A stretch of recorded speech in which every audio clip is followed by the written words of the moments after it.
채널에 이어 성시훈 기자 모습입니다. 이게 지난해 12월에 체면 수사를 직접 체험했던 모습인데요. 이 체면 수사로요, 소재가 파악되지 않았던 초등학생을 최근에 찾았다고 합니다. 어떻게 된 내용인가요? 네, 그러니까 이제 이 아이가 학교에 들어가야 되는 아이가 있는데 그 아이의 행방이 확인이 되지 않는 겁니다. 네. 그래서 이 아이를 낳은 엄마한테 연락을 해봤더니 난 모른다. 왜냐하면 아이가 6개월 때 이미 온라인에서 만난 경기 북부에 있는 누구한테 입양을 보냈다라고 얘기하는 거예요. 근데 이제 그 사람의 이름도 모르고 지역도 모르고 아무것도 모른다라고 얘기를 했는데 이제 경찰이 그럼 최면수를 한번 해보자. 그래서 이제 최면수를 시행을 했더니 이 여성이 그때 식당 이름은 뭐였고 거리는 어떻게 생겼고 주변에 누가 있었다라고 기억을 해냈다고 합니다. 네. 그래서 이제 정보를 다 모아서 그 근처에서 그때 태어난 아이들 정보를 보니까 비슷한 아이가 있더라는 거예요. 그래서 그 아이를 찾았고 다행히 그 양부모님이라는 분하고 잘 살고 있더라고 하더라고요. 네. 근데 과연 이런 입양이 굉장히 좀 불법적인 것 같은데 괜찮은 건지 이런 것도 좀 궁금하고요. 사실 우리가 근데 최면하면은 어떤 분들은 우선 뭐 전생을 기억해내는 이런 최면을 생각하시는 맞아요. 경우가 있는데 아마도 여기서 얘기하는 최면이라는 것은 그런 게 아니고 그 자유현상법이라 그래서 우리가 이제 심리치료에도 쓰는 지금 저렇게 카우치에 누워서 하는 겁니다. 근데 뭐냐면 의식의 방어 기제를 좀 깨트리고 무의식으로 들어가서 그 전에 기억되어 있는 그러나 의식 속에 묻혀 있는 기억을 활성화시키는 거죠. 무엇이든지 얘기하고 거리낌 없이 얘기하고 거르지 말고 얘기해서 하면 내 의식은 기억하지 못하지만 무의식 속에 남아있는 정보들이 나오거든요. 네. 그런 어떤 일종의 과학적인 어떤 그 최면수를 얘기하는 것이지 내생이나 사후에 대한 최면수를 얘기하는 것은 아닌 것으로 봅니다. 예, 실제로 이제 경찰에서는 이런 체면을 수사에 활용하는 경우가 많이 있는데요. 지난해 저희 12월에 실제로 이제 보신 것처럼 송시영 기자가 이제 체면 수사를 직접 체험해 보기도 했는데 당시 지난해 12월입니다. 경찰관의 이야기를 들어보겠습니다. 얼마 전에 했던 그 미제 사건인데요. 12년 전에 그 기억을 생생하게 하는 걸 봤어요. 그때 당시 자기가 그 용의자라고 생각하는 사람이 있더라고요. 그 체면 대상자가. 근데 그 사람이 일했던 상호, 그때 가게의 구조나 이런 걸 정확하게 얘기를 해주더라고요. 김 변호사님, 이런 방식이 실제 사건 해결에 좀 영향을 많이 미치나요? 영향 많이 미칠 수 있죠. 왜냐하면 네. 뇌에 저장된 걸 꺼내서 일단 최면을 통해서 뭐 꺼내는 거 아니에요. 그런데 근데 사건 해결에서 제일 중요한 부분은 특히 어떤 사건이 있는데 목격자는 피해자가 없잖아요. 그런데 목격자나 피해자들이 시간이 지나면 다 잊어버리거든요. 그렇기 때문에 최면을 통해서 그 당시 생생히 기억할 수 있도록 만들어주는 것이 사건 해결하는 데 엄청난 도움을 주는 거예요. 그런데 특히 이제 우리가 일례로 뺑소니 같은 경우에는 뭐 목격을 했더라도 그냥 지나치거든요. 그러면 지나친 적이 있다는 거 하나만 가지고도 뺑소니 어떤 차량이랄지 번호 같은 것도 추적할 수 있어요. 최면을 통해서. 경우에 따라서는 범인의 어떤 얼굴에서 몽따주 같은 것도 작성할 수도 있기 때문에 향후에서 어떤 최면 수사가 더욱더 활기를 띨 가능성이 그러니까 하나의 단서를 잡는 뭐 그런 거죠. 그렇죠. 증거로서 사건 해결에 있어서는 단서 하나가 있냐 없느냐가 사건 해결에 있어서 엄청난 실마리가 되거든요. 그렇기 때문에 아주 중요한 수사 분야의 한 부분이라고 볼 수 있습니다. 네, 알겠습니다.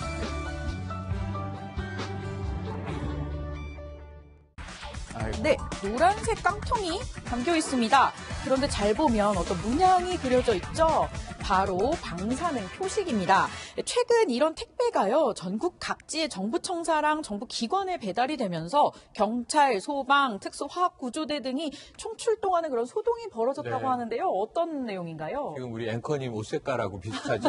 이 노란색의 이 검은색 표식이 이제 방사능 마크인데 이게 청와대를 비롯해서 정부 부처에서 이 택배로 배송이 돼서 이게 뭐지? 열어봤다 깜짝 놀란 거예요.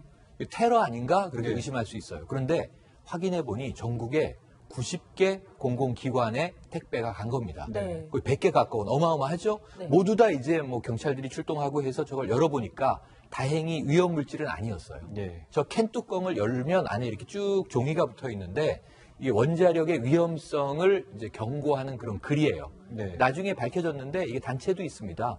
그러니까 환경단체고요. 이게 어떤 종교재단에 소속돼 있는 환경단체와 영광의 탈핵 행동이라고 하는 이 시민단체가 아동들과 함께 만들었대요. 그러니까 예를 들면 핵의 위험성을 경고하기 위한 교육 프로그램을 하면서 어린이들하고 함께 만든 것들을 실제로 90개의 정부 기관에 택배로 보낸 거죠. 네. 그래서 어찌 보면 이것은 좀 환경 운동의 일환이다.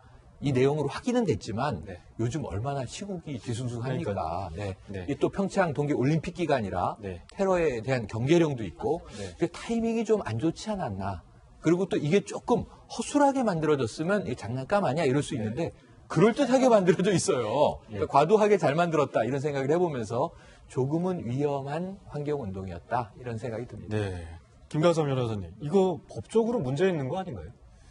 어떤 이제 고의성에 관한 문제겠죠. 그러니까 저 자체가 어떤 핵 폐기물에 대한 문제의 심각성, 이제 그런 걸 제기하는 데는 성공했다고 봐요. 네. 그렇지만 그 방법에 있어서 과연 적절하느냐, 그건 뭐 당연히 논란이 된다고 봅니다. 그런데 사실 개인이 어떤 저런 것을 구입해서 누구를 협박하거나 그러기는 어렵잖아요. 근데 보시면 화면에서 보시면 경찰들이 저렇게 맞아요. 중무정해가지고 소동이 일대 소동이 화생방 벌어지고 아니, 부대가 그렇죠. 그래서 저게 정말 뭐 핵 폐기물의 존재에 가깝고 어떤 고의성이 있어서 이걸 협박의 의도로 했다고 한다면 협박죄가 될 수 있고요.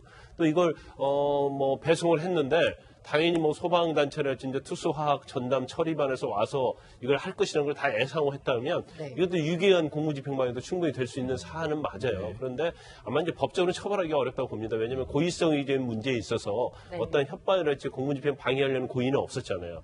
그러면서 어떤 메시지를 통해서 핵 폐기물의 처리에 관한 문제점을 갖다 의도하는 그런 거기 때문에 이제 방법에 있어서는 굉장히 뭐 비난을 받을 수 있는 가능성이 크지만 이제 법적인 문제에 있어서는 좀 처벌하기가 어렵지 않나 싶습니다. 네, 알겠습니다.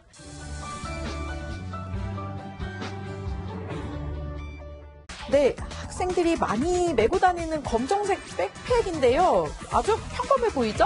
그런데 이 가방이요, 바로 방탄 책가방이라고 합니다. 네. 이 미국 플로리다 고등학교에서 최근 총기 난사 사건이 일어났죠. 그 이후로 지금 이런 방탄 책가방의 판매량이 증가하고 있다고요? 아주 증가하고 있다고 합니다. 전 네. 충분히 이해가 됩니다. 뭐냐면 지금 미국의 고등학생들이 시위를 하고 있는데 구호가 뭐냐면 총이냐 우리냐 하나만 택해라. 네. 트럼프 대통령에 대한 압박 시위예요. 총기 규제하라는 얘기죠. 그런데 지금 당장 총기 규제 가능성이 없어 보여요. 그러다 보니까 네. 자구책을 찾아야 되는데 우리나라에서도 세월호라든가 물놀이 사고가 나면 어떻게 해요? 부모들이. 이 저 구명 조끼 같은 거 자체 구입한다고요. 맞아요. 근데 플로리다에서는 스톤맨 더글라스 고등학교에서 17명이 사망했어요. 아무 죄 없는 학생들이 총에 막 맞은 거죠. 네. 그럼 우리 학교에 이런 일이 벌어진다면 해서 이게 평범한 백팩 같지만 방탄 백팩이고요. 방탄 가방인데 총알이 못 뚫는 이게 3kg이라고 합니다. 네. 그러니까 미국 아이들이 우리 아이들보다 훨씬 좋았던 게 가방이 가벼웠어요, 그동안. 네. 우리 아이들은 입시 체제 때문에 가방이 무거웠는데 네. 이 미국의 이 초중고 학생들은 방탄 가방을 메고 다니게 생겼다. 제가 보기엔 아마 조만간 방탄 조끼 판매량도 늘어날 것으로 보여집니다.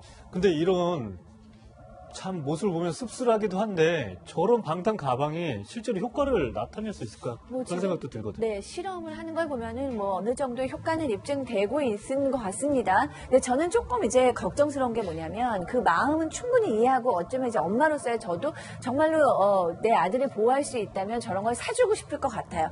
하지만 저희가 어떻게 보면 아이들의 어떤 동심에 불안감을 좀 줄 수도 있다는 생각이 들거든요. 아, 나는 언제라도 공격 대상이 될 수 있기 때문에 책가방으로 날 보호해야 돼 라는 느낌을 줄 수 있어요. 저희도 어렸을 때 저는 저희 선생님이 언제나 전쟁이 날 수 있으니까 밤낮으로 조심해라 라는 얘기를 했는데 그게 늘 꿈에 나왔던 기억이 있거든요.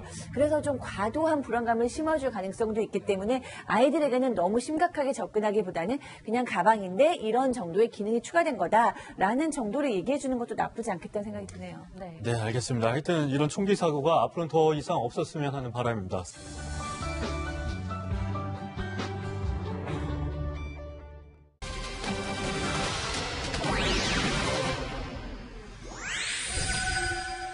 네, 첫 번째 사진 먼저 보겠습니다. 아이고. 네, 영화와 연극에서 개성 강한 연기 보여주셨던 배우 조재현 씨인데요. 그가 문학의 성추행 의혹 중심에 섰습니다. 배우 최율 씨가요, 자신의 SNS에 조재현 씨 사진과 함께 당신 언제 터지나 기다렸다 이런 글을 올렸습니다. 이 현재는 글이 삭제된 상황인데 하지만 실명이 공개됐다는 점에서 이미 뭐 파장이 매우 크죠. 그렇죠. 이제 조민기 씨, 뭐 물론 이전에 뭐 연극계에서는 이윤택 씨가 있었습니다만 이제 조민기 씨로 시작된 이제 연예계. 그러니까 어떻게 될지가 굉장히 뭐 좀 핵폭탄급이 될 네. 가능성이 크다고 봐요. 그래서 일단 최윤 씨의 베트남에 거주를 하고 있답니다. 근데 SNS에서 뭐 터질 게 터졌다 이런 식으로 이제 뭐 시작에 불과하다 이제 그런 식으로 올렸어요. 그래서 네. 지금 아직 뭐 조재현 씨 소속사나 이제 본인 자체는 공식적인 해명은 공식장은 전혀 내놓고 있지 않기 때문에 이제 실제 진실이 어떤지는 모릅니다. 네. 이제 그렇지만 우리가 이제 뭐 또 이윤택 씨와 관련된 부분에 있어서도 모 씨, 코믹 연기 유명한 조연배우 이제 이런 얘기가 나오고 있기 때문에 이제 연극계에서 이게 지금 이 연예계 쪽으로 이것이 옮겨가고 있지 않느냐 이제 네. 그런 좀 우려가 있죠. 그렇지만 이제 진실은 아직은 서로 공방하는 상태도 아니기 때문에 지켜봐야 할 것 같습니다. 근데 이 최윤 씨의 글을 보면 네. 미투 운동에 동참했던 모든 사람들이 굉장히 감정적으로 힘든 피해자였지만 최윤 씨의 글은 굉장히 감정이 녹아나 있거든요. 그러니까 조재현 씨에 대한 엄청난 분노가 느껴지는 글이에요. 그래서 무슨 일이 있었나 궁금하지 않을 수가 없고요. 이제 이 미투 운동이 만약에 조재현 씨가 여러 명이 동시에 또 나온다면 조민기 씨 마찬가지로 한 명이 얘기할 때하고 여러 명이 얘기할 때하고는 이제 무게감이 달라지는 거죠. 그래서 이제 오늘 내일이 좀 굉장히 좀 긴장이 되는 날인데 가정적인 모습을 보여줬던 배우들이라는 점 그리고 굉장히 연기력이 뛰어난 배우라는 점에서 안타깝기도 하고 만약에 정말 이것이 사실이라면 빨리 공개적으로 사과를 하는 것이 답이 아닌가라는 생각을 하고 있습니다. 네.